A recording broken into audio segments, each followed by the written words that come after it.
Hello student, welcome in SST class. Student, today I will proceed our chapter, that is 11th chapter, agriculture and livestock.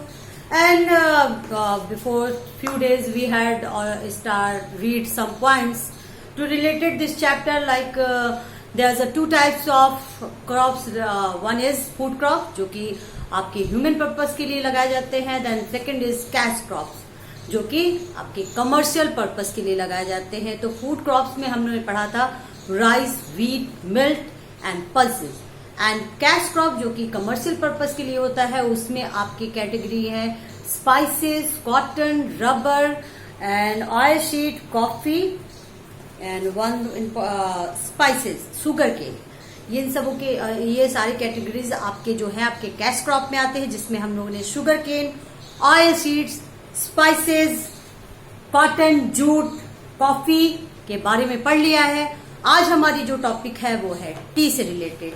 तो student, आप अपने page number 95 को open कर लीजिए और T section पे आ जाइए. टी सेक्शन से जो related some important points to tea grow in the hilly slopes. जो आपके टी होते हैं वो हिली स्लोप्स मीन्स होता है ढलान, पहाड़ों की जो ढलान होती है उन पे लगाए जाते हैं. लाइक स्लोप्स मीन्स होता है स्टूडेंट ढाल. ओके, ढलानों पे लगाई जाती हैं. तो ये आपके ग्रो होते हैं Assam, Darjeeling and the Nilgiri. Nilgiri hills आपके कर्नाटका में है, जहां पे टी का जो टी की खेती होती है, कल्टीवेशन जिसके लिए होता है, एग्रीकल्चर रिलेटेड है टी से, वो आपकी है इन एरियाज में like Assam, Darjeeling and the Nilgiri. और इसके लिए कैसा क्लाइमेट होना चाहिए? वार्म, गर्म and wet climate. Wet means होता है गीला या नमी, जिसमें मॉइस्चर ज्यादा हो, उसे कहते हैं. तो इसके प्लांटेशन के लिए आपको गर्म और प्लस नाम जो मॉइस्चर वाला जो क्लाइमेट है वो होना चाहिए, जहां पे ये टी प्लांटेशन होता है. और India is the second largest producer T in the world. और दुनिया में भारत दूसरे नंबर पे आता है जो कि टी को एक्सपोर्ट करता है पूरे वर्ल्ड में. ये सेकेंड नंबर पे है. ओके, तो इससे रिलेटेड कुछ पॉइंट्स थे जो हम लोगों ने पढ़ लिए. एक बार फिर से इसको क्वाइक रिवीजन कर लेते हैं कि जो टी होता है, जिसे हिंदी कहते हैं चाय, आप सब और हम सब पीते हैं इस चाय को बहुत प्यार से, जो कि लगाई जाती है, जिसका उत्पादन या जिसकी खेती होती है वो आसाम के हिली स्लोप्स मीन्स ढलानों पे होती है, स्लोप्स पे ही लगाए जाते हैं. मीन्स पानी का जो ठहराव है वो नीचे नमी बनी रहे, मॉइस्चर बना रहे. और ये जो रिलेटेड स्टेट है जहां पे इसकी होती है वो है आसाम, दार्जिलिंग एंड नीलगिरी. मीन्स नीलगिरी जो है हिल्स वो आपका कर्नाटका के, और ये कर्नाटका आपके तमिलनाडु स्टेट में वहां पे होती है. और इसके लिए जो मॉइस्ट क्लाइमेट चाहिए वो होना चाहिए warm and wet climate, means जहाँ गर्म और नमी वाला. और इंडिया जो है वो सेकेंड लार्जेस्ट प्रोड्यूसर है टी में इन द वर्ल्ड. आपका नेक्स्ट है रबर. रबर जिसे आप सब जानते हैं यूज होता है, आप देखते भी हैं. तो ये मिल्क ऑफ रबर कॉल्ड, जो दूध होता है रबर का उसे कहते हैं लैक्टस.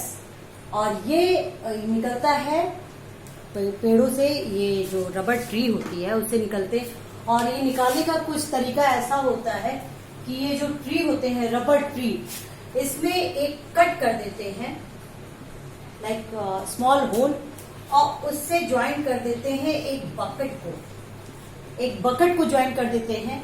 देन उसके ऊपर एक ट्यूब या पाइप लगा देते हैं, जिससे ये जो रबर टी का जो वो है पेस्ट, वो इसके अंदर, इस बकेट के अंदर आके कलेक्ट हो जाता है, जिसको फिर इसको फैक्ट्रीज में इसको करते हैं, कंस्ट्रक्ट करते हैं, फिर बनता है वो रबर के रूप में. और डिफरेंट फॉर्म में आप यूज करते हैं रबर का.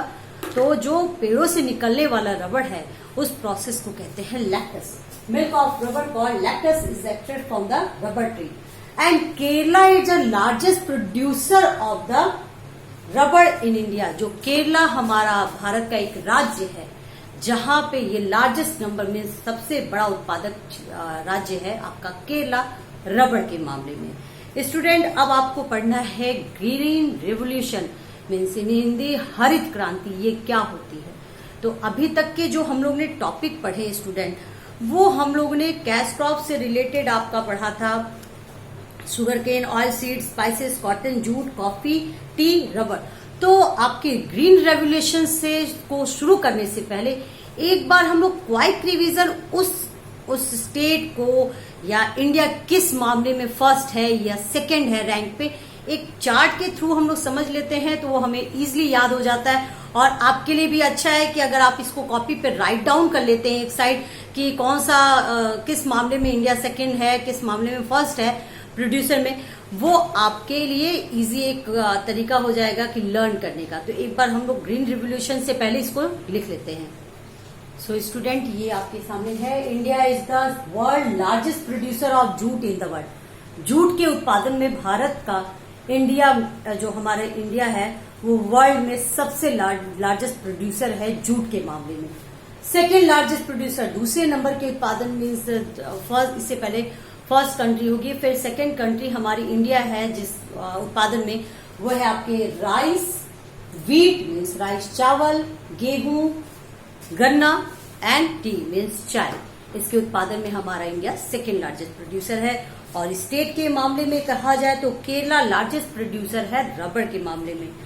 अब पढ़ते हैं हम लोग ग्रीन रिवोल्यूशन ये क्या है और इसके बारे में आपको जानकारी दी जाएगी और आप अपनी कॉपी में से नोट करते जाइए। सो स्टूडेंट, जो ये ग्रीन रेवोल्यूशन है, ये the green revolution has led to the increased production of food grain in India. Means खाद्य उत्पादन जो होता है, हरित क्रांति मीन्स जो आपके फसलों एग्रीकल्चर से रिलेटेड होता है उस क्रांति, रिवोल्यूशन मीन्स होता है क्रांति। अब इसमें क्रांति आई जब 1960 हुआ, उसके बाद तेजी से डेवलप हुआ हमारा इंडिया, क्योंकि हमें आजादी मिली 1947 में। उसके बाद चीजें बदली, बहुत सी सेक्टर्स डेवलप हुए। गवर्नमेंट ने सोचा कि इन चीजों में इन्वेस्टमेंट करने के बाद ये हमारा जो डेवलपमेंट है वो काफी तेजी से बढ़ेगा। और 1960 के बाद ये बहुत तेजी से बढ़ा। उसके बाद गवर्नमेंट ने इसमें काफी किसानों की मदद की, उनको बीज उनको प्रोवाइड कराया गया, हेल्दी उनके लिए एजुकेशन एग्रीकल्चर सेंटर्स खोले गए जहाँ पे इनको बताया गया कि कैसे हम अपनी फसलों को बेहतर तरीके से उगा सकते हैं, उनको कैसे प्रॉपर तरीके से ट्रीट कर सकते हैं जिससे हमारी पैदावार बढ़े। सो स्टूडेंट, 95 पेज नंबर पे आपका ग्रीन रिवोल्यूशन है। Come on this point. After 1960 India whiteness means होता है देखा गया। Whiteness, a rapid development in the agriculture sector. It has due to green revolution that the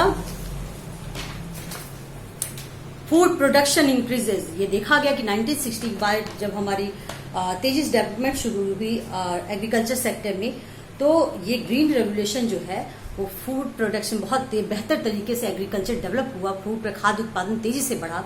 the Indian government provided all the advanced agriculture implement, जो भी agriculture से related implement means जो भी औजार होते हैं वो उसको प्रोवाइड कराया गवर्नमेंट ने किसानों को। Then all the advance agriculture implement, better irrigation facilities, improved variety of seeds and modern farming technique which contribute high crop wealth. इसका जो गवर्नमेंट ने प्रोवाइड कराया किसानों को, ये सारी टेक्निक बताई कैसे डेवलप किया जाए, कैसे आप अपने इन चीज़ों का, इन केमिकल का इसका यूज़ करके आप अपनी खेती को बहुत बेहतर कर सकते हैं। और इसका इफेक्ट ये हुआ कि बहुत तेजी से ये उत्पादन हुआ, फूड प्रोडक्शन का जो काम हुआ बहुत तेजी से हुआ, वो समय होता है जिसका रीजन था, इसे हरित क्रांति कहा जाता है। काफी डेवलप हुआ इंडिया बहुत चीजों में। हमारे जो डेवलपमेंट इंडिया में कंट्रीब्यूट करता है ग्रीन रेवोल्यूशन।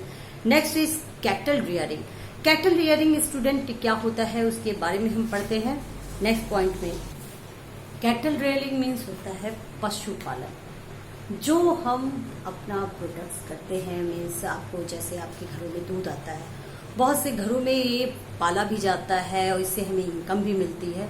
तो पशुपालन, जो पशुपालन होता है उससे जो हमें इनकम मिलती है और उनको पालने का जो काम होता है उसे कहते हैं कैटल रियरिंग। और इसके बारे में पढ़ेंगे जो डेयरी फार्मिंग क्या होता है। rearing domestic animal in an agricultural environment with the intent of the providing food, textiles, labor or the manure is called livestock rearing. जो पशु को पाला जाता है कपड़ों के लिए या आप यूज करते हैं आप माल ढोने के लिए या फूड प्रोवाइड कराते हैं, लाइक आप लोग फूड का मतलब जैसे आप देखते हैं मीट खाते हैं आप, तो उस पर्पज से जिन डोमेस्ट किया जाता है एनिमल उसको कहते हैं लिवस्टॉक रेयरिंग मीन्स पशुपालन। और India livestock sector is the one of the largest in the world. और भारत जो है हमारा पूरे वर्ल्ड में जो पशुपालन के क्षेत्र में ये पहले नंबर पे आता है। Bulls and oxen are use as a draught animals in the field. Bulls और ऑक्सन का यूज किया जाता है आपके फील्ड्स में। Then rearing of cattle for milk and milk product. Rearing of cattle for milk and milk product is known as dairy farming. जो पशुओं को पाला जाता है दूध के लिए या दूध से बने उत्पादों के लिए उसे कहते हैं डेयरी फार्मिंग। दुग्ध जिसे कहते हैं इन हिंदी दुग्ध उत्पादन या दूध का उत्पादन। और मेनली जो डेयरी प्रोडक्ट्स हैं like ghee, paneer, cheese, butter and curd for ये होते हैं made for the milk. Milk से दूध से बने होते हैं।